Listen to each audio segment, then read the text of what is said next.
Játéknyi Pelletier mai Deshkizin initially Billigana Bushashin, Kilachini Dashache, Billigana Dashanala. Welcome back to Resval, where we finally get back to our draft pod, regularly scheduled draft pod. We'll try to be doing these once per week. Closing out season 3 here. I know most people are moving on to the 2026 draft, but I always like to close out my draft coverage on trying to predict who the most successful guys from the draft that just happened before the season even starts. So let's get started right about now. First off, shout out to our former kind of sort of draft co-host, Jam Hines, who is now the regular Draft Sicko co-host there with Stephen Gillespie. So I'm sure if you listen to Draft Sickos and consume as much NBA draft content as I do between No Ceilings, Draft Junkies, I guess it's hard to say Locked On NBA Draft because No Ceilings is now Locked On NBA Draft. So it's the same guys. You know, Upside Swings. I mean, there are so many good draft contents there. So shout out to Jam Hines. We wish you the best, man. Please, please, please continue to support Jam and all the work he does with No Ceilings. And then they usually film or record live every Sunday night. I think it's 7 p.m. Arizona time, which would be 10 p.m. Eastern, if I remember correctly.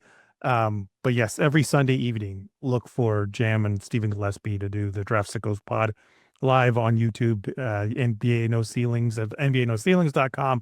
And then on YouTube, just type in No Ceilings NBA and they'll come up. If you type in No Ceilings, you get the Lil Wayne song and some other things. So just so we know. Again, shout out Jam. He'll occasionally pop in here and there, but for most of the time, it'll be me writing solo. So again, this is my final prediction for the 2025 NBA draft and trying to determine who the most successful players will be. Please comment, please, interact with us as much as possible to say who you like and who you think are going to be the most successful, as well as tell me I'm an idiot and who you think I am wrong about. So the way I came up with this last year was 19 was the number. 19 guys was the list we were trying to get to because I went back the last 5 drafts. I went through and determined the minute cutoff for guys of like, okay, let's see this year. Where's the cutoff for like guys that we already know? Okay, they're in the rotation. They have a spot. They showed they're successful and teams believe in them. And that was 1,000 through the first year. And then after that, I was like, okay, let's see if that tracks. If we go back in a year, and it pretty much did. So like 2 years ago, it would be 2,000 minutes. 3 years ago, 3,000 minutes, so on and so forth. And we came to 19 was the average guys that we looked at and saw after you totaled all the guys together that got to those minute cutoffs and then divide that total by 5, it turned out to be 19. Well, I went through and I had to reevaluate that number one. I'm going to give it away though. It still ended up being 19, but I think it's much more complicated than what I gave it last time. Number one, the difference because between 5 years and 10 years is gigantic. I mean, obviously, right? But I wanted to go back more and give a bigger sample size, even though 5 years I think is still good and still really a good determining, area of like, okay, 5 years, we definitely understand who are the main stars, who are, still starters and who kind of finds their way into the rotation, even though they may not be like the top guys. But I wanted to go back 10 years or more because my goal is still not to just recognize like, hey, who's going to stick around for all, but like, no, who's going to stick a long time. In any draft evaluator, like that should be your number one goal is I don't want to just identify guys that, in the first couple of years make an impact and then 5 years, 6 years kind of fall off. No, I want guys that I can take to 10 years or more because that's how you keep your job and that's how you maximize your roster and all that kind of stuff. So, let's go take a journey with me, if you will. Please hang with me if you're not watching this on YouTube. Then I'm going to have to try and fill you in as best I can because a lot of it is going to be the visuals from Basketball Reference. So Basketball Reference last year, if you remember, I went to this tab, the draft tab, where you click on it and then click on the specific draft and then it will list obviously the players there, but it'll also list like how many minutes they played, all the other stats, points, rebounds, all that stuff. And that's what I used last year, but that's actually the wrong thing to do. What you should do instead, and this is what I did, is go to seasons, click on summary, and then towards the bottom, one of the things, or if you just do the drop down menu here, like I have, It'll be like 2024, 2025 NBA season. Then it's like standings, schedules and results, leaders, coaches, player stats, and then other. Under other, it will drop down, and the first thing on under other is rookies. If you just click on that, it will give you every single rookie that made their debut that year, including undrafted free agents and including guys that may be older that either weren't drafted or came in and were a quote unquote rookie last year. Think of like Pat Bev, who started a little bit later there, or other European players like Simone Fontecchio or somebody like that, where again, they didn't get drafted, but they ended up playing in the NBA and their rookie year is at like 24, 25 years old or something like that, right? So those guys will also factor into it. And those were guys I did not like put in the sample last year because I was just looking at the draft stuff. I wasn't considering the undrafted free agents. I wasn't considering these older rookies. So give you an example here.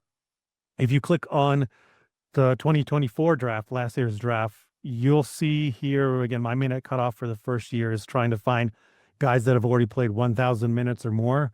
Well, that list will only be 23 guys because it doesn't include two guys, Justin Edwards, who played 1,155 minutes for the Sixers, and it also doesn't include Jamison Battle for the Raptors, who played 1,042 minutes. And Jamison Battle is my cutoff here because the next guy after him is Dembona, who people kind of like, but any Philly fan will tell you, I don't know that he's in the plans. I don't really know if he's in the rotation even.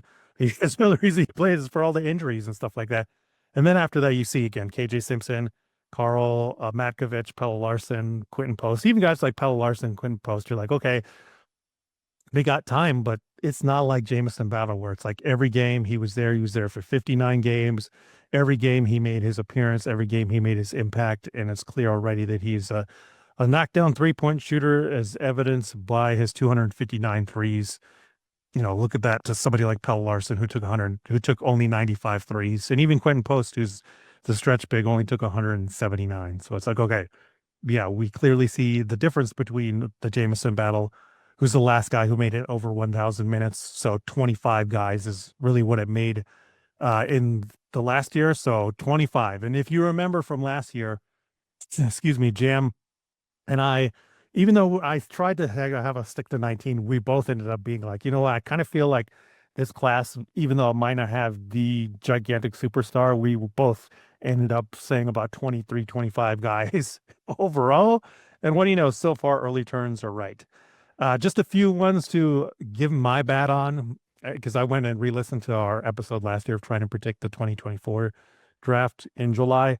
Oh boy, I was really wrong about Stephon Castle so far. Like he's the one guy that I was like, I don't know if it'll work out. His shooting, like, yeah, I don't know if they'll really give him the ball. Well, I mean, he won Rookie of the Year, so shut my mouth already outside there.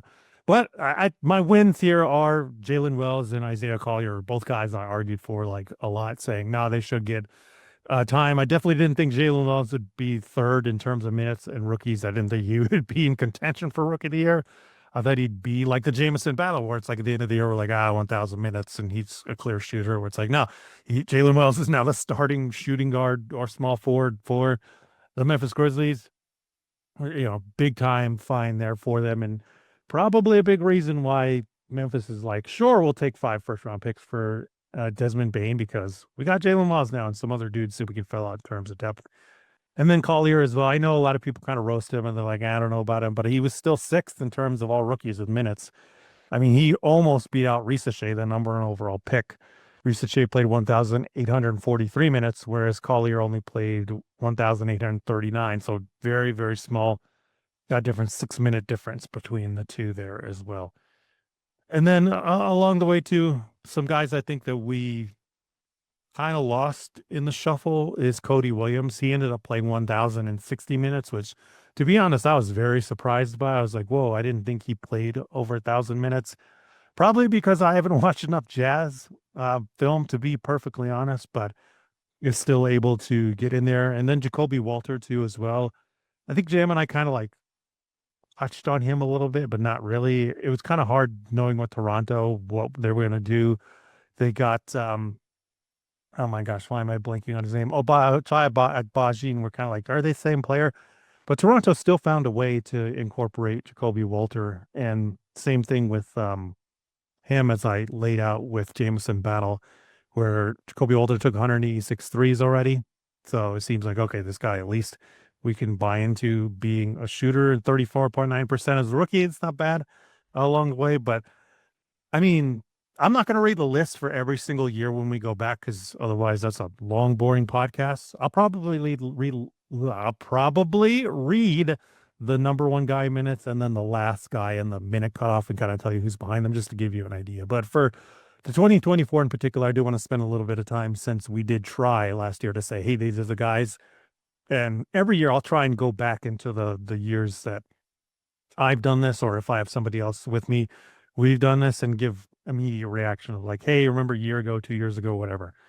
So Bob Carrington, Stephon Castle, Jalen Wells, Yves Missy, Reese Shea, Isaiah Collier, Alex Sarr, Keyshawn George, Tristan Silva, Kyle Filipowski, Matas Buzelis, Dalton Connect, Jamal Shed, Khalil Ware, Zach Edey, Ryan Dunn, Donovan Clingan, Jonathan Mobo, Ron Holland, John Salon, Justin Edwards, Jacoby Walter, Cody Williams, Osile Gadaro, and Jamison Battle.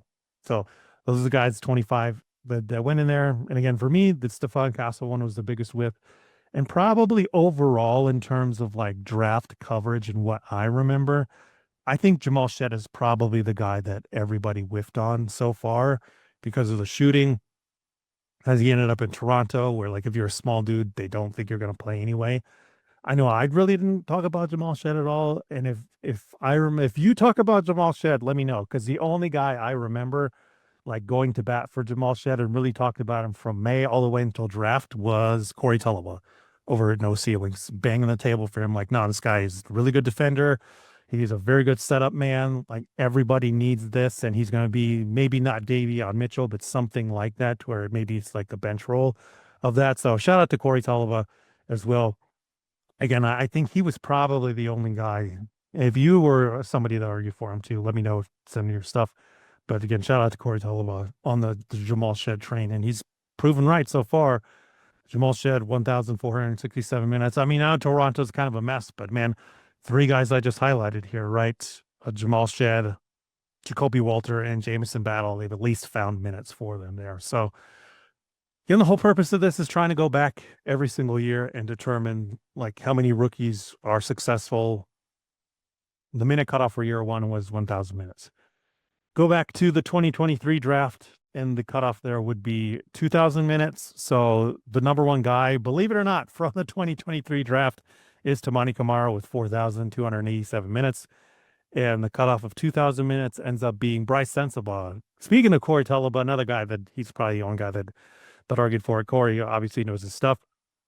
Bryce Sensabaugh at the 2,000 mark cutoff with 2,016 minutes. And so that ends up being 23 guys that end up being successful NBA players from the 2023 NBA draft class.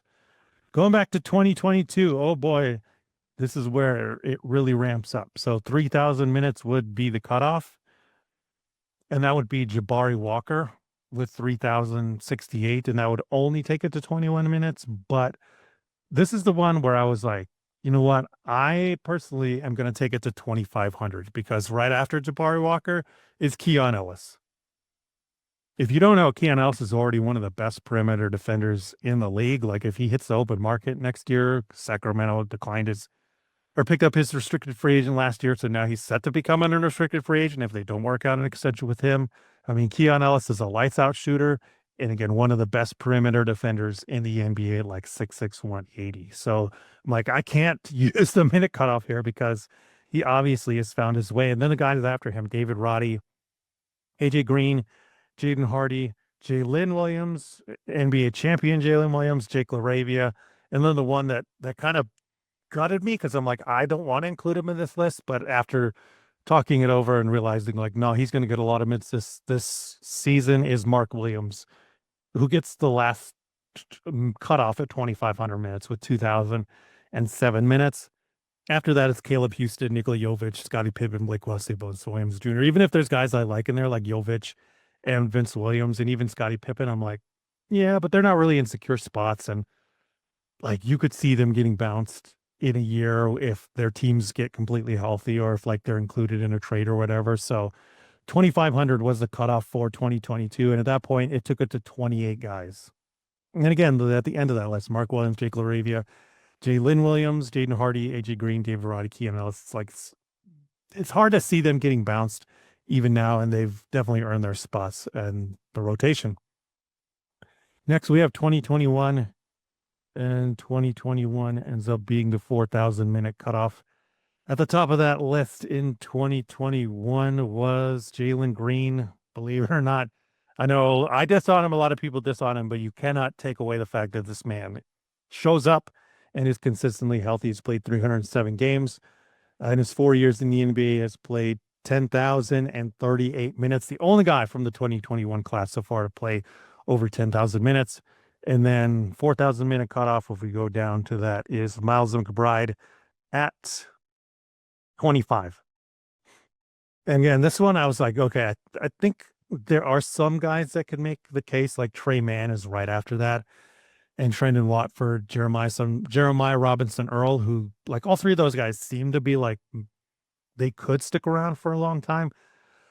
But I had to stick to my guns here because I was like, yeah, but they could be bounced in a year or two. Maybe when we do this again next year, they all three turn it around. But the other reason I cut it off is like after that, it's like Chris Duarte, Bones Highland, Delano Banton, Keon Johnson, Jock Londale. It's like, okay, guys that are either cutting not in the NBA anymore or like riding the bench that never get any place. So in 2021, it ended up being 25 guys. Whereas like, yeah, that 25, it's Miles McBride, and then right before Moses Moody, Jalen Johnson. It's like, obviously these guys are going to stick for a long time, and it seems like this is going to be a thing. So 2021 ended up being 25 guys.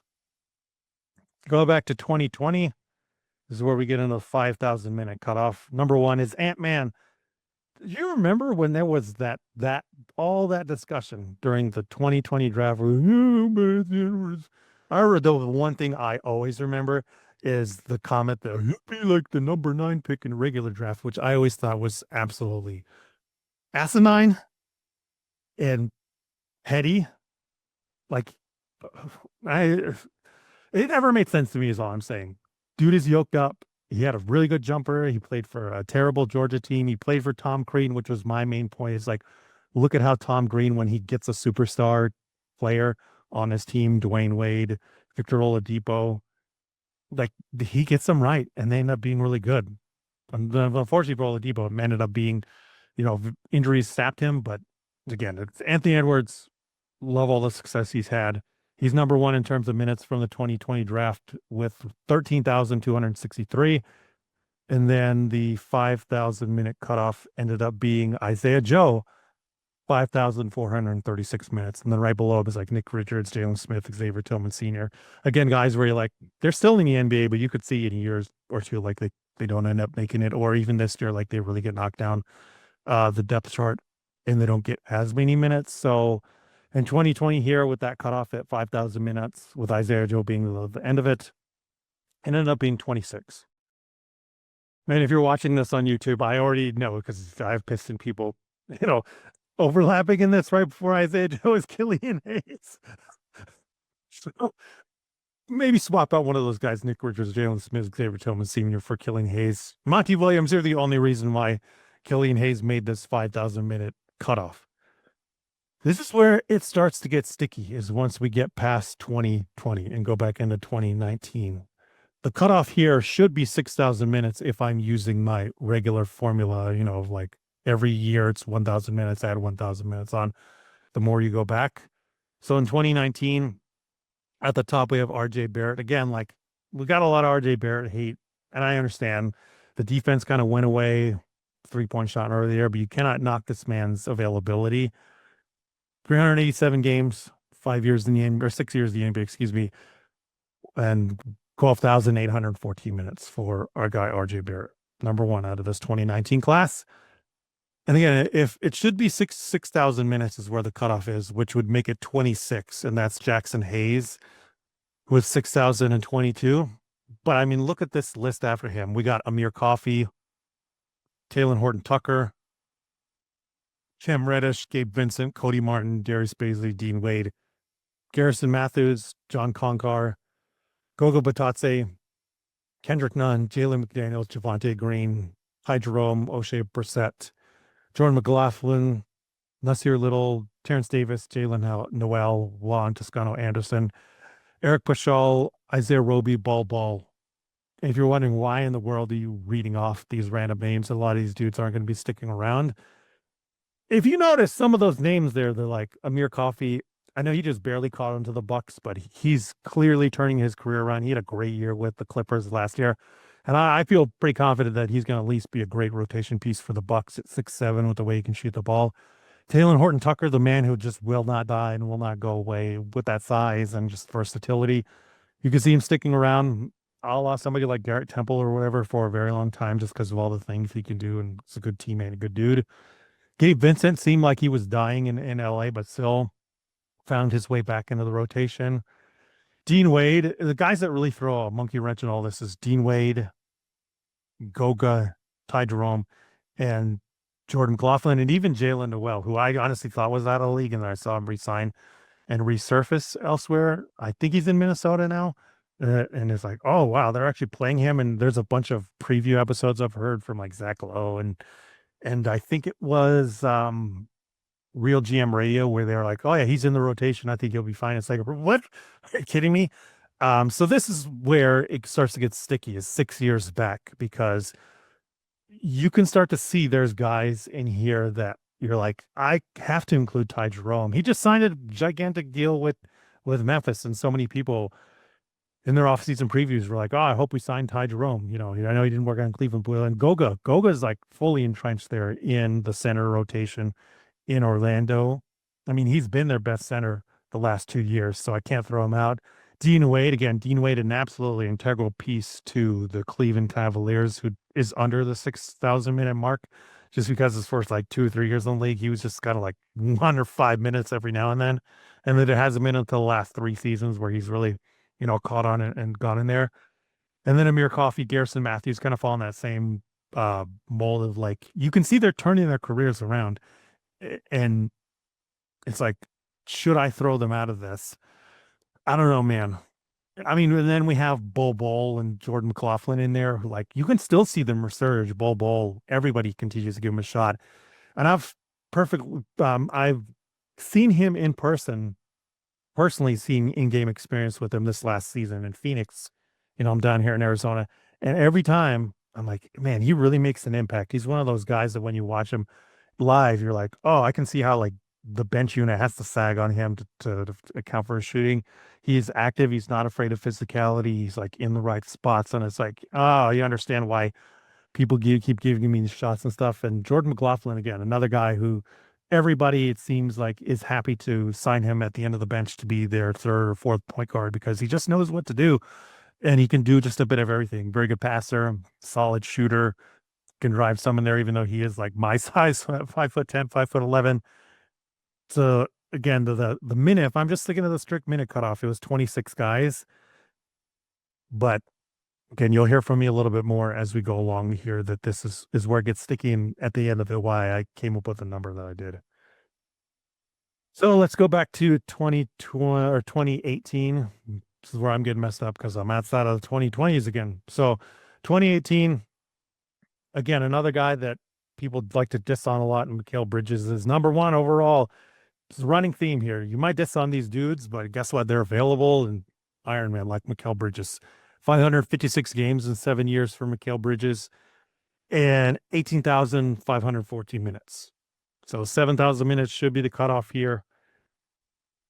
And what do we got at 7,000 minute cutoff is Lonnie Walker the fourth with 7,025 minutes. So it's like, okay, maybe. But again, when you start looking down between 6,999 minutes and 4,500, there's a case for a couple guys here like Javon Carter, still in the rotation with the Bulls. Jared Vanderbilt, who, when he does play for the Lakers and anybody who needs that defensive specialist big man, you're like, yeah, he needs in there. Mo Wagner's the weird one. I'm like, I feel like he should have made the cutoff here at 7 minutes, but I guess 7,000 minutes, but I guess has been hurt enough that he missed it. But it's like, Mo ain't going nowhere. He's the good version of Thanasis. Sorry, Thanasis. There with his brother Franz in Orlando. Svi Mikhailuk like has made his way around and continues to find its way in rotation. Haywood Highsmith, again, another big mover in the offseason that ended up going to Brooklyn in a trade. I know a lot of it's for salary purposes for Miami to unload him, but still Brooklyn wanted him, and he's clearly going to be in the rotation there. So that's where it is a little bit tough. Is like, okay, I know we're cutting it off at 7,000, but again, there's some guys there. But if you just stick to the 7,000 minutes, Lonnie Walker, and even though Lonnie Walker's out of the NBA right now, so if you want to say like, oh, maybe you shouldn't include Lonnie Walker in there, well, the guys I just mentioned like Javon Carter, Jared Vanderbilt, Mo Bamba's even down there, Mo Wagner, Svi, and Haywood Highsmith. It's like you gotta believe one of those guys is going to continue to make it as we go back further and move forward in time. And when you get there and you're like, okay, one of those guys ended up being the guys that make the 7,000 minute cutoff. Let's take it to 2017. 2017 is the 8,000 minute cutoff. Jason Tatum, heal up, man. Please, anybody in the Celtics, put the muzzle on him. Don't come back this year, man. We want you healthy. I know I'm a Piston fan. I'm supposed to hate the Celtics, but I don't want any basketball player to have their career cut. Any athlete really cut short due to injury. And like Tatum, please just be on ice. Come back next year. Be all good. But he has led the 2018 draft in minutes. 2017, excuse me. I don't know. I said 2018. 2017 is where we're at. So in the 2017 draft, Jason Tatum is number one with 20,185 minutes, 585 games for guy Jason Tatum. 8,000 minute cutoff is where 2017 should be. And at the 8,000 minute cutoff, we get Torrey Craig, which this is where you're starting to see like, okay, there's a clear cutoff point. Because after that, we have Daniel Theis, Dennis Smith Jr., Chris Boucher, Zach Collins, Josh Jackson, Damian Lee, Markelle Fultz, Thomas Bryant, Jonathan Isaac. Because even the guys like Jonathan Isaac, Zach Collins, Boucher, and Theis, you're like, they're there, but I don't know how many like 10 minutes or more per game they're going to get going forward, right? Boucher probably has the best chance because Boston has no big man. But this year seems to be like the actual cutoff for determining like who is a big term success with one glaring exception, which is Luke Cornett at 5,268 minutes. He just signed to be right next to Wembanyama, and it's like, yeah, he's going to get more minutes, and he probably gets bumped up into here. But if we do take that 8,000 minutes, Torrey Craig is the last guy here. And maybe Torrey Craig and Luke Cornett end up switching spots here when all is said and done, and it goes further on there. Because if you do want to take it that way to where Luke Cornett is, because you can still make a case for all the guys I just listed, maybe not Josh Jackson, but if you want to take it to Luke Cornett, I mean, it's like Korkmaz, Neil Akita, Damon Lee, Josh Jackson that aren't there. Otherwise, it's like Theis, Dennis Smith Jr., Boucher, Zach Collins, Thomas Bryant, Jonathan Isaac, Luke Cornett. You're like, yeah, those guys at least are still in the rotation, but we're just sticking to the strict cutoff of 8,000 minutes. It's 23 guys for 2017. And then we go back to 2016. We're almost there to 10 years. This is the 9-year period. So 9,000 minutes will be the cutoff. And number one, believe it or not, from the 2016 draft is Buddy Hield. Again, another guy that people want to diss on. But it's like, you know what? I hate saying coach speak. I hate it. But we have all heard it from every coach, no matter who they are. The first ability is availability, or the best ability is availability. And Buddy Hield proves that, no doubt. He's been available at 20,180 minutes, 714 games for Mr. Buddy Hield. Shout out to Buddy Hield. My Pistons could use a Buddy Hield like that. Everybody could use a Buddy Hield. He's like third or fourth best shooter of all time. So if we stick to the 9,000 minute cutoff here for 2016, we end up with Georges Niang, the minivan. Again, shout out to Georges Niang. Hope you get better soon, man.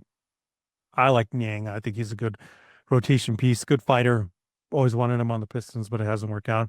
And this seems to be like the real definitive year of like, okay, after Niang, we got Thomas Satoransky. Hey, remember him? Bryn Forbes. Hey, remember him? Davis Bertans. It's just like, hey, remember him? I think the only guy we got down here, if you keep scrolling down, is Gary Payton II, who is still back with the Golden State Warriors. But again, it's like, how much time is he going to get? And if he does end up going to like year 10 or so, it's like, well, he had like 1 or 2 minutes in his first 3 years, and it wasn't until getting to Golden State where he actually got like a thing, the piece in the rotation. So 20 guys here in 2016 at the 9,000 minute cutoff with Georges Niang being the last one. I was like, okay, this is pretty definitive. Finally, back to year 10. And what do we have here in 2015? Number one, would you believe? That's a joke, by the way, that it's Nikola Jokic, number one in terms of minutes played out of the 2015 class with 23,649 minutes, 745 games for Jokic. Devin Booker, Karl Anthony Towns are right after him too. So just shout out those guys. Like that class proved to be way better than what a lot of people thought it would be. And then 10,000 minutes would be the cutoff here. And this is real definitive. Kevon Looney, 10,309 minutes. After that, we got Rashawn Holmes, Willie Cauley-Stein, Nehemiah Bjelica, Justice Winslow, Stanley Johnson. So you're like, okay, if you go back 10 years from the current draft, you can definitely see, obviously, like the guys that still flirted with time and got time, like a Rashawn Holmes, or like shout out the Manimal Stanley Johnson, where he did get time here and there and originally got a lot of time for being a high draft pick, but 10 years is the absolute cutoff point of like, nope, Kevon Looney's definitely a rotation piece that got consistent minutes. And then everybody else behind him is like, well, you got a chance, but you didn't end up sticking. Because even the guy before Kevon Looney is Montrezl Harrell, who isn't in the NBA, but got a very long time of being a clear rotation piece. And even before him was DeLon Wright, Pat Connaughton, and Trey Lyles, who we were all like, oh, yeah, see, consistent rotation pieces, even if they didn't end up being like, a starter or even the sixth man, they're still like 8th to 9th man every single year. So if you go back 10 years, 19 guys. I mean, I think, hang on, before I move on to my final thoughts with going back 10 years and trying to find the number of guys that I consider successful using the minutes cutoff, Cam Payne is the only other guy out of this 2015 draft class that you're like, okay, maybe he has a case, because all the names I listed are like, whatever. But Cam Payne is the only one out of the guys from 2015 that still is kicking around with the Knicks. And you're like, maybe he still finds his way to 10 or 15 minutes. So maybe it ends up being 20 overall when all said and done to do to Cam Payne. So if you just stick to those minutes cutoff, the average ended up being 24.1 successful players like every single year. Let me read those totals to you again. So 2024 was 25 players that played 1,000 minutes or more. 2023 it was 23 players. 2022 was 28. 2021 it was 25. 2020 it was 26 players. 2019 it was 26. 2018 was 26. 2017 was 23. 2016 ended up being 20 players, and then 2015 ended up being 19 players. So if you just stick to those numbers, add them all up, divide them by 10, it ends up being 24.1. This seems to be the way to go between years 3 and year 7, though, because between years 3 and year 7, if you remember before, that would have been 2022.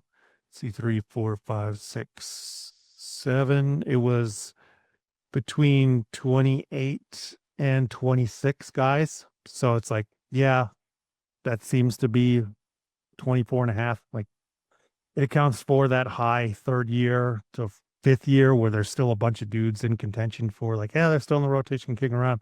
But at the end of it, like, it went down a little bit. So 24.1 is it using, but it also accounts for the fact that there's still like guys that are not going to be left standing when all is said and done. And when I got to year 10 and they ended up being 19, like I said before, my final takeaway from this was like, yeah, 19 is still the number you're looking for. Because sure, while trying to find around 24-ish guys every year is realistic. It's realistic to be like, hey, in about, 7 years time, there are going to be about 24 guys that still end up being in rotations, being successful guys. But the ultimate goal is why I'm still here on this 2015 screen. If you're watching this on YouTube, is this 19, to where at the end of 10 years, you're like, did we at least draft Kevon Looney, Montrezl Harrell, DeLon Wright, Pat Connaughton, Trey Lyles, and the other guy down at the bottom here, Larry Nance Jr. Again, all successful dudes, all dudes that you want in the rotation, and especially with Larry Nance Jr. And Kevon Looney, they're probably the good bookend of this back half of this 2015 draft of the guys that played 10,000 minutes or more.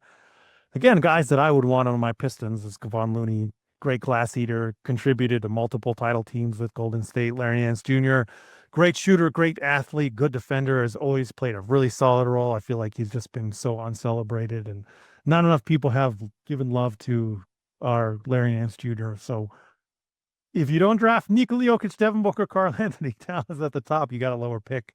Hey, I mean, you got a lower pick. Maybe you can hit on Nikola Jokic if you're that good. But you at least want to be looking for Larry Nance, Kevon Looney. So that's why I'm like, at the end of the day, even though the average, just using the minutes cutoff, ended up being 24.1, for me, I'm like, I still want to stick to 19 because I do think it's, number one, it's harder.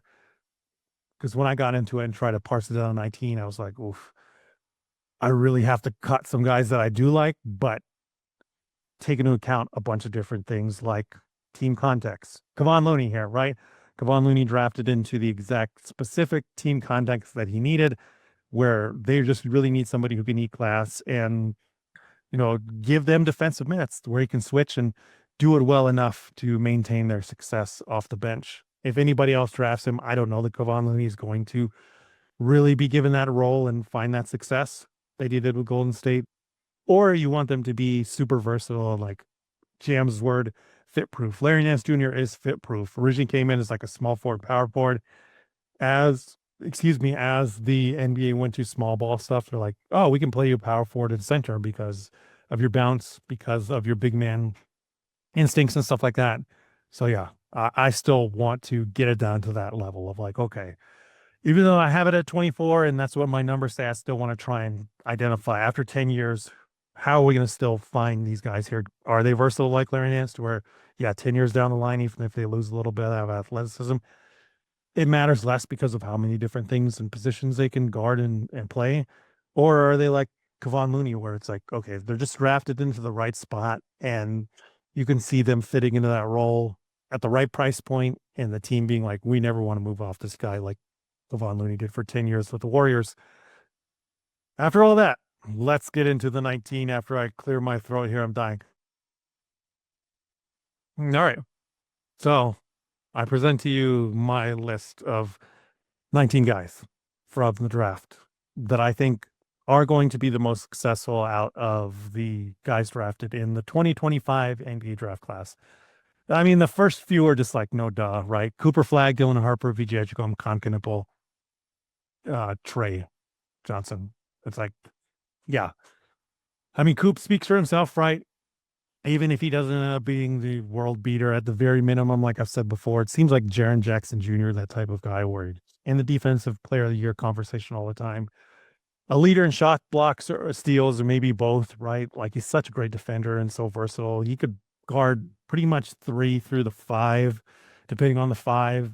Maybe even some shooting guards, depending on the shooting guard. I mean, he just is so versatile on the defensive end, and then does have creation ability. So yeah, Cooper Flag, obviously consistent #1 overall. Of course, he's going to be there after 10 years. Dylan Harper, I mean, he just has the skills and the versatility, I think, to stick in the league for a long time. I know some people have kind of questioned the fit in San Antonio now that they have 3 guards that they have to work in with De'Aaron Fox, with Stephon Castle, rookie of the year, and then Dylan Harper. But Dylan Harper's catch and shoot numbers were always really good there at Rutgers. And he doesn't have that game that's like takes too much space in the mid range. He's been like, no, I'm going to get to the paint or I'm going to shoot threes, and I know how to draw contact. And it's still a very supplementary, connector, knows how to get guys involved and utilize his gravity to play off of that and stuff. So yeah, Dylan Harper. VJ Edgecombe, best perimeter defender in the draft, hands down, as well as a shooter. Like, you're just going to see after 10 years time, you'll look up and he might not be the Nikola Jokic, Devin Booker here, but he's another guy from 2015. He might be like Norman Powell, where we look back in 10 years time and you're like, oh yeah, he's just been super solid defender, can shoot the lights out. And then maybe occasionally like Norman Powell in year 10 or whatever it was there. It's like, yeah, he can be like a primary guy to give the ball to. And then Trey, I mean, Trey's just a bucket, man. And he went to a Washington team that I think is a really good fit for him with Bub Carrington there already, Sean George, Alex Sarr. Like they need somebody like that who's a nice microwave scorer who doesn't need to handle the primary playmaking duties now since uh, Bub Carrington is there, like CJ McCollum is there to mentor him. And even somebody like a Kashawn George, he has that passing background that he can get better in the NBA. And you feel confident to give him like third ball handling duties and people are right. Trey. Meanwhile, yeah, he's a bucket. He's going to be good there. Next, we got Cedric Howard. I just think that's the perfect like team fit guy. Like I said before, another reason why that Memphis, I think, was like, okay, we'll move off of Desmond Bain because they can get 5 first-round picks for him. But we ended up getting Jalen Wells, and then Cedric Howard fell into our lap. Ooh, great athlete. I mean, has monster length for his size, and he finishes just about everything while also being a nice shooter who's developed really well as a shooter over these past 3 years, past 4 years from junior college to Eastern Washington. And then even though he didn't play that long for Washington State due to the injury, you can see the shooting progressing even in that short time that he had. So yeah, Cedric Howard, definitely. Carter Bryant, I mean, a little bit of my bias here, seeing as how Carter was here at the University of Arizona last year. But as I said then, and most Wildcat fans said too, like he's just a great connective piece. He and Henry Vasar made such a big impact on the defense. And really, like Carter, all he has to do is be a really good corner 3-point shooter. I mean, he could be PJ Washington for real, to the way he can block shots and defend. And then, like, if that's all he does is chill in the corner and knock down threes, yeah, he's going to make a lot of money and play a long time. Definitely make it to the 10-year mark. And playing with Wembanyama, you know, that guy's going to get open looks. But he does have so much more on-ball stuff. And my comp to him was Marcus Morris. I know I saw a couple different people give him that comp because it's such an easy comp to make where you're like, you see him play either the small forward or the power forward. You see him have enough ball handling, passing chops, and creation ability that as the fourth starter, third starter, like, yeah, definitely he can do it. And then just a defensive monster. I put Thomas Sorber on here. Another guy, shout out, Tom. Hope you get well. Speedy recovery to you, man. You come back 100%. Mainly just due to the team that drafted him. OKC had a lot of issues with Thomas Sorber. I thought he was kind of like wild at times, not very disciplined on defense and stuff. But the more I watched of him and the more the season went on, the jumper seemed to fall. He seemed to be playing the right positions on defense. And he was somebody that as the year went on, which unfortunately got cut short by injury, but he just showed more of his ability to understand the game, play and make the simple plays, not try and be all flashy all the time, as well as keep developing his jumper. And he really didn't take any like stupid jump shots as a center, because that is my beef a lot of times with guys that aren't normally a jump shooter, and then they're like, I have to become a jump shooter, and then they start settling or taking dumb shots. I don't think that was the case with Thomas Sorber, and that falls right in line with what OKC is. And OKC is just going to invest in you long term, and right now they definitely need to invest in the younger talent as their roster is getting more and more expensive, as Isaiah Hartenstein is going to be an expiring contract soon. I don't think they want to keep paying him $27.5 million. I don't know if he'll want to take a pay cut to stay there in OKC. And meanwhile, you can just rehab Thomas Sorber, and in a year or two's time, he ends up being there. The one I'm going out on a limb for, which I know a lot of people like to, but I'm still kind of hesitant on in terms of athleticism, is Young Hansen. I just think he's such a good, smart basketball player. I don't know that he'll ever be a starter, but like a better version of Boban Marjanovic is what I was thinking. And Boban stuck around like 8-9 years, something like that, right? I think that Young has more passing chops than Boban did, even though I think Boban had a lot more than he was able to show or was allowed to show. And all the stuff you just keep seeing of him from Summer League, the tape, even though it's a different league and stuff, you're just like, man, it's hard to see somebody that smart on the court, that willing to be a passer. The screening too. I think the screening is the thing that really sold me on him, because I always complain, like, I don't think there's enough good screeners coming into the NBA, and his commitment to doing that, understanding his big body type and how to do it. I'm like, man, I just think the smarts and the screens like scream. At the end, we look at somebody like Kevon Looney, where we're like, yeah, he just filled in that role that you needed from the center position. And I think he's a solid rebounder too. So Young Hansen made a cut. Casper Siakachonis, you heard me talk about it pretty much all draft season, and Jam and I talked about it when we did reviews. It's like, how did he fall so far? Man, basketball genius. He can play the one, he can play the two, either spots. I think shooting is going to be totally fine, and he ended up in the perfect spot with the Heat, where he doesn't have to be a primary scorer. He can set up all the other guys they have now. I know Tyler Hero's hurt. Get well, Tyler, but they still have Norman Powell. They still have Bam Adebayo. They still have Jovic and these other guys there that need a guy like Kaspers who can set them up easily. Drake Powell, a guy I'm kind of going out on a limb for here. He was somebody that I was really, really close to cutting, to be honest. But I just think the athleticism in his role is easy. It's just an easy spot here to go back again in the 2015 here of somebody that you're like, I think it could be somebody like here with Josh Richardson, who ended up playing the 8th most minutes, believe it or not, from the 2015 NBA draft. I'm like, I could definitely see a Drake Powell being a Josh Richardson. For one, I think Drake Powell's a way better athlete than Josh Richardson in. He's a little bit taller, but even though he's drafted in Brooklyn, and I know lol Brooklyn with all the guys they took, I'm like, well, they can't play all those point guards they drafted together. You know who they can play with him is Drake Powell, because he's going to D up, super committed on defense, very good perimeter defender, and he continues to work on that jumper. And that's all he needs to do is play tough defense, knock down threes, man. And that athleticism, you just don't see guys with that kind of athleticism flame out if they're not, like Hamidou Diallo or these guys that don't really have a jumper already, which for Drake Powell, no, he's already fine in that department and he can get better with that. Arsenal, another guy I've liked for a while. I think he's gone unheralded in terms of his connection on defense. Oop and Derek Queen got a lot of love. And I mean, obviously, they're very unique players. And I'm not taking anything away from Cooper on the defensive end. But I am definitely taking away from Derek Queen on the defensive end, because Arsenal definitely covered up so much for him at Montverde. And we saw some of that at Georgia as well. And Georgia, I mean, it's not like they're this powerhouse. And Asa flashed every single game with passing, with a little bit of switchability.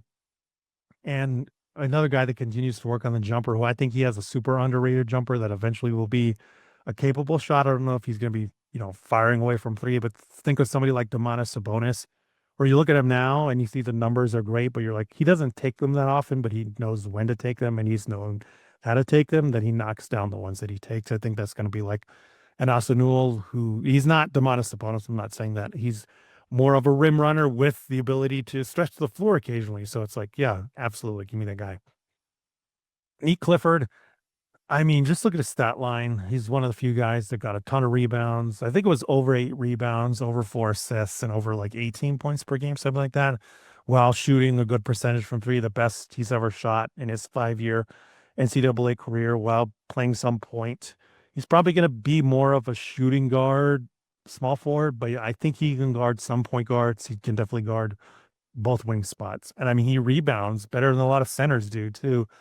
Nick Clifford's combination of production, and especially on the glass, as you heard Jam and I say so many times, when we see that rebounding stat like super high and you're not a center, we tend to believe in you because that stuff tracks, man. And Josh Hart was my comp for him. I think Nick has a little bit more on-ball juice, probably a little bit more willing of a shooter than Josh Hart too. But think of that tough nose glue guy connector like Nick. Yeah, totally going to work out in the NBA. Even if it's not with the Kings, I think somebody's going to recognize that connector ability. And he loves doing it too. Liam McNeely, probably the guy that I think fell the furthest. I think Kaspers was a steal, but I think Liam fell too far. Probably more reaction of the injury that he did suffer that kind of sapped him of some of his lower body ability and strength, but still a great shooter, still a great connected piece. I don't know that he'll end up being like a consistent starter, but again, going back to the 2015 draft, we got Bobby Portis. I think he can be like a Bobby Portis, who isn't a great defender, but he's solid enough. And the main thing he brought to the table was being a stretch big.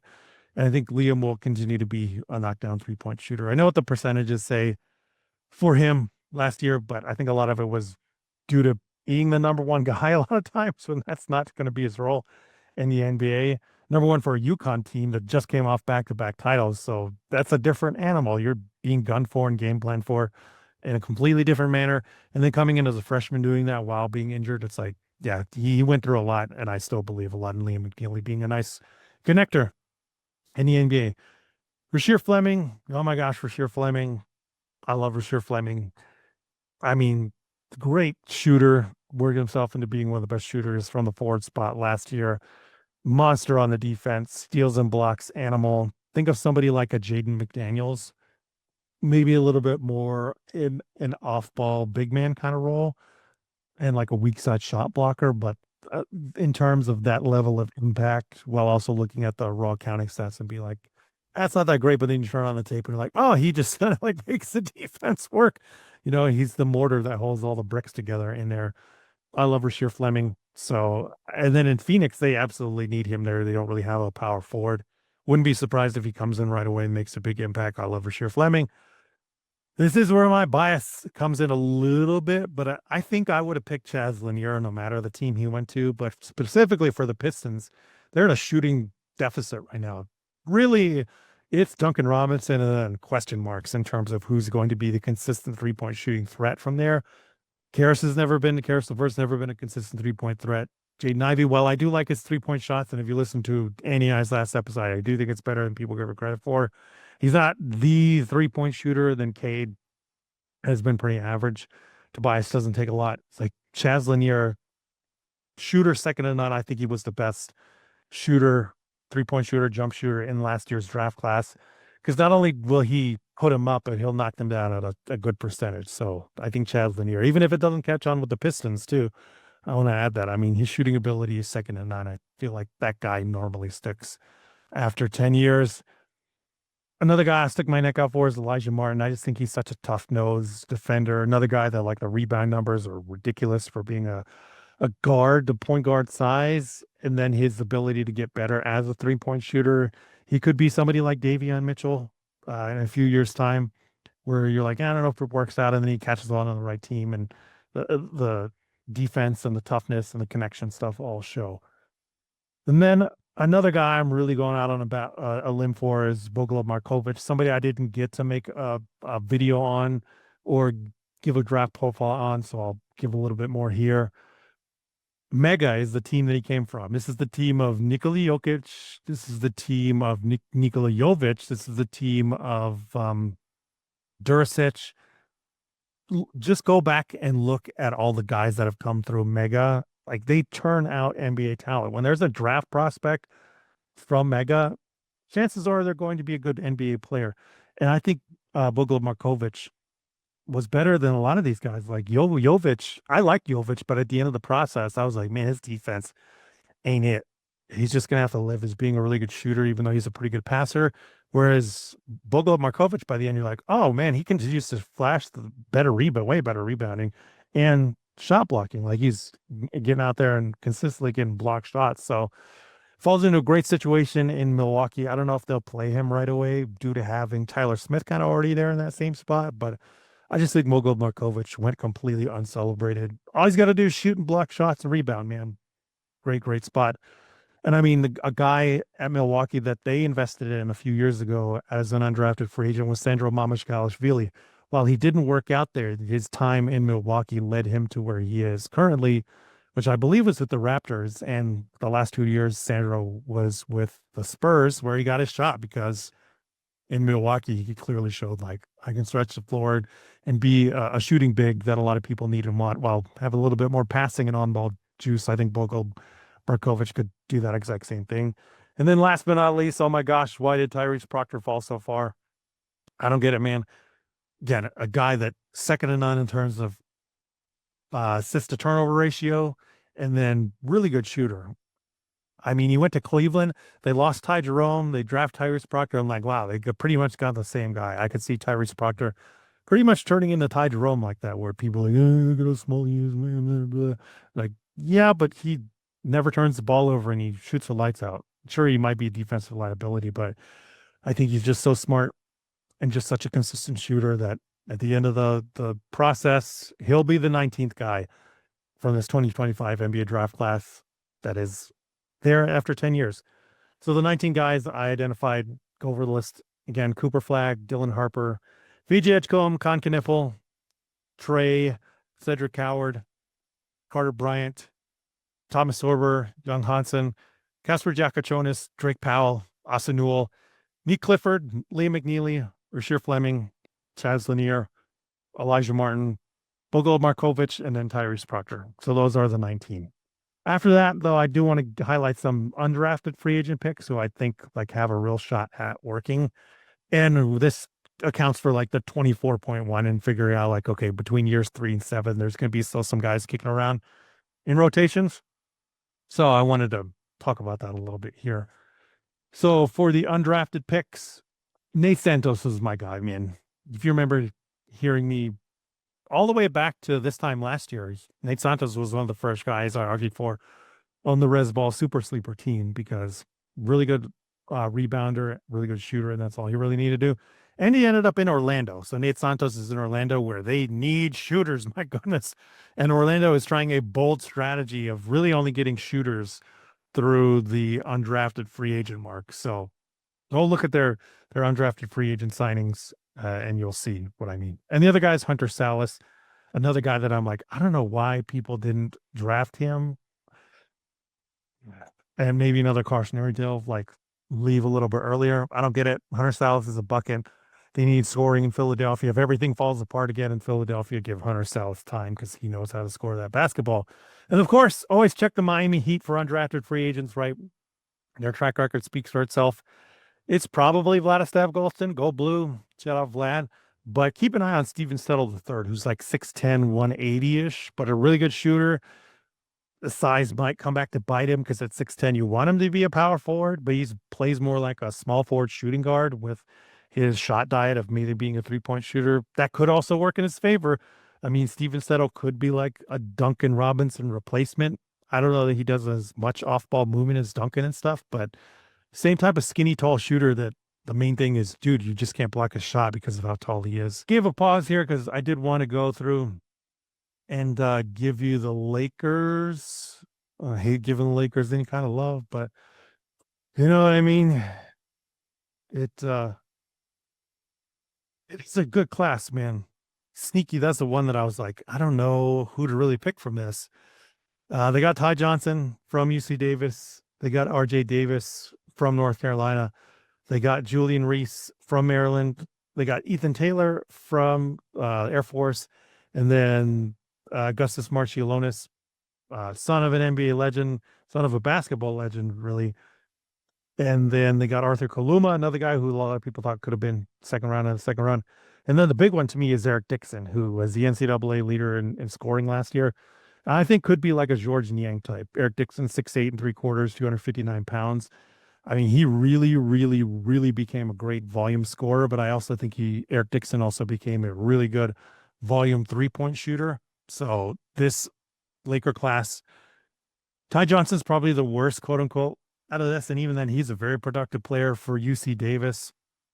Combo guard, probably a little bit more of a playmaker. RJ Davis, one of the best scorers North Carolina's ever seen. Julian Reese, fantastic big man for Maryland, who's a nice connector who can do a little bit both between power forward and center. If you're not wanting him to stretch the floor, he can do everything else. Rebound, block shots, do a little bit of switches. Ethan Taylor, nice combo guard forward, a little bit of a shooter. Augustus Marciulionis, a good combo guard, can play either the 2 or the 1, probably a little bit more of a 2 with some playmaking chops than a 1. And then Arthur Kaluma, 6'8", 220. Man, another guy that if you think back to his freshman year, a lot of people thought he could be a late first round pick, but here we are, still 6'8", 221, worked his way into being a really good shooter, solid rebounder. Every team needs those things. So hate giving Lakers love, but shout out to that undrafted free agent class because some good dudes in there, highlighted by Eric Dixon. And then a couple honorable mentions: Matthew Cleveland, Booga Poplar, Curtis Jones, Peyton Sanford, Jackson Money. Keep an eye on those names. Matthew Cleveland, another guy I know. I think it was Nathan. It was either Nathan Grubel or why am I blanking on his name? Maxwell Bombeck. It might have been Maxwell Bombeck that was like, why is Matthew Cleveland not like a second round pick with his size and how well he ended up shooting the ball and stuff. Absolutely. Wooga, I talked about Wooga Poplar here.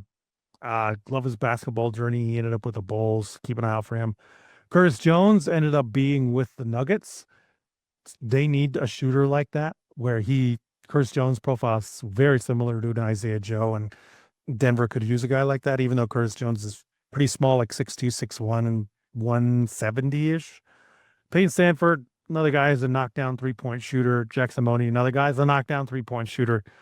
Peyton Sanford's like 6'7", 6'8", and Jackson Money's like 6'10", so that speaks for itself, right? And then the last one I do want to mention is the Garrett Temple Award. So this might seem like a diss. It's not a diss to Garrett Temple. Calm down, Garrett Temple, wherever you're at. Look at Garrett Temple's production in college. It is minuscule. That's not like I'm not at a computer. Why don't I just show you what I mean when I say Garrett Temple's production in college is minuscule? I bet you don't even know, most of you don't even know where Garrett Temple went to school. He went to school at LSU from 2005 to 2009. He averaged in 4 years, Garrett Temple averaged 4 years at LSU, 6.7 points per game, 3.7 rebounds, 3.6 assists, 1.4 steals, 0.8 blocks, 2.2 turnovers. Never did Garrett Temple ever score more than 8.6 points per game. Never, ever did Garrett Temple ever pull in more than 4.5 rebounds per game. But what he did do is stuff the stat sheet. Sure, he didn't score a lot, but he stayed on the glass. He got over 4 rebounds the last 2 years. He was a very good connective passer. His last 3 seasons, he had 3.6 assists per game or better. He always averaged over a steal per game. And even in his sophomore, he averaged over a block per game. And for a perimeter player, he was listed at guard, Garrett Temple. He averaged 0.8 blocks per game. His totals for blocks ended up being 113. I mean, there are some centers that go through college for like 5 or 6 years that don't have 113 blocks. So again, this is not a diss on Garrett Temple. I'm just saying that there are guys like that always slip through the cracks like this. And I've always wondered why Garrett Temple stuck around so long in the league. Let's go look at Garrett Temple. This is where we go outside of 10 years, right? Garrett Temple still kicking around in the league after 15 years in the NBA. Number one, he's a fantastic teammate. I know he's been there with some player association stuff and all that. And I just listened. Sure, he didn't score a lot, but he got on the glass. He passed really well, and he kept his eyes on defense, producing and making plays both from the steals and the blocks.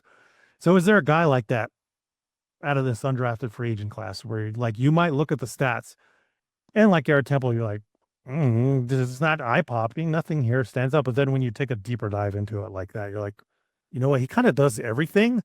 And every team needs this kind of a guy. And for me, the Garrett Temple Award this year for the 2025 NBA draft goes to Efton Reed. I really wanted to make a case for Cameron Matthews. I'm not going to lie. Out of Texas A&M, I'm going to give you a little Cam Matthews love here real quick. 6'7", 220-ish. Cam Matthews, another guy like Garrett Temple, who his career high was 9.4 points per game. But same kind of profile, Cam Matthews. 5.2 rebounds, 2.3 assists, 1.6 steals, 0.6 blocks per game was his career averages. But the reason I didn't pull the trigger on Cam Matthews is he probably has to play power forward and center because he just can't shoot. I mean, he's taken a total of 123s across 5 years in NCAA. His free throw percentage is 55.6% average after 5 years. And then the big thing to me, he just never blocks shots. So it's like, even if he's just a one position power forward guy, it's like, oh, he's still not blocking that many shots. But I do love Cam Matthews. He is a very underrated passer for a big guy. He gets a ton of steals too.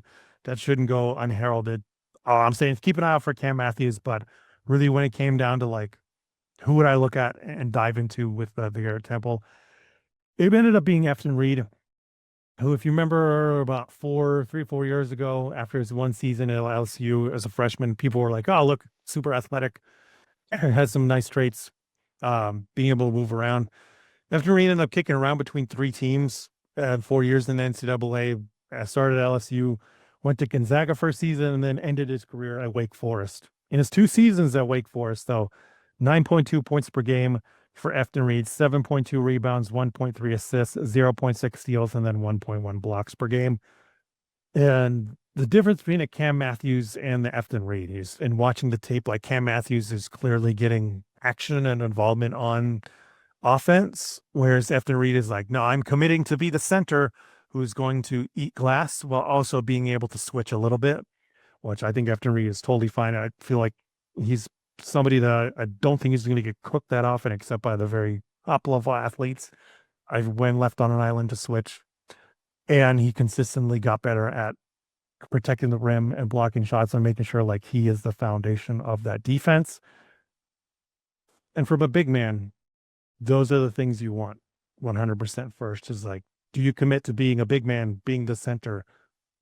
Can you screen? Which, yes, absolutely can. Probably a little bit more passing in there than what Wake Forest allowed him to do, and got better on blocking shots is a big thing for me. And the very, very, very last glimmer of hope for Efton Reed is maybe he can be a little bit more of a shooter.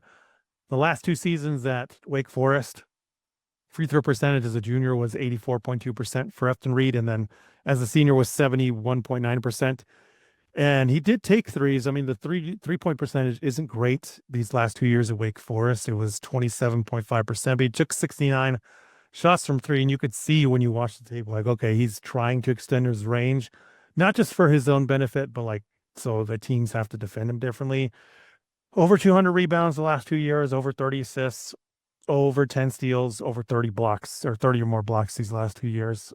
Again, go back and look at Garrett Temple in college. The other thing that tracks here is he was never a great three-point shooter. Garrett Temple was 27.8% from three in college. So if Garrett Temple can end up shooting as sometimes, I mean, the overall career percentage for Garrett Temple from three ends up being 34.2% after 15 years. He didn't shoot when he came into the league, but by year 4, he's shooting like 43.5%. And then when he gets actual minutes in Washington, which would be, like year 5, year 6 or something, he ends up there shooting 33.8%. I mean, even in Sacramento, he shot 38.1%. You see my point here, though, with Garrett Temple is like you saw he did all this stuff to connect the team. The shooting wasn't great, but he continued to work at it, and he bought into his role, which I absolutely 100% think Efton Reed can. That's why he's the Garrett Temple Award winner for the 2025 NBA draft. So one more time, my 19 guys who I think like after 10 years, we're going to look back and see like, yeah, they're the guys that stayed. Cooper Flagg, Dylan Harper, VJ Edcombe, Con Knipple, Trey, Cedric Howard, Carter Bryant, Thomas Sorber, Young Hansen, Castro Jacachonis, Drake Powell, Asa Newell, Nick Clifford, Liam McNeely, Rasheer Fleming, Chaz Lanier, Elijah Martin, Bogo Markovich, and last but not least, Tyrese Proctor. So let us know what you think, which ones you think I'm super wrong on, what your 19 would be, and any draft evaluator out there, again, I challenge you to this. 19 should be the number because after 10 years, it's 19 guys that have clearly stuck, and you see like at the end, oh, those are the role players that really, really helped other teams and consistently stayed in the rotation. And then at the top, you got the superstars. Try and identify those 19 guys. We'll catch you next time. Yeah, thank you so much for listening to us. And try and do this weekly for the draft at least. We'll see how the schedule goes with the 89. Remember, support Jam Hines over at nbnorthceilings.com. We'll catch you next time. We're going to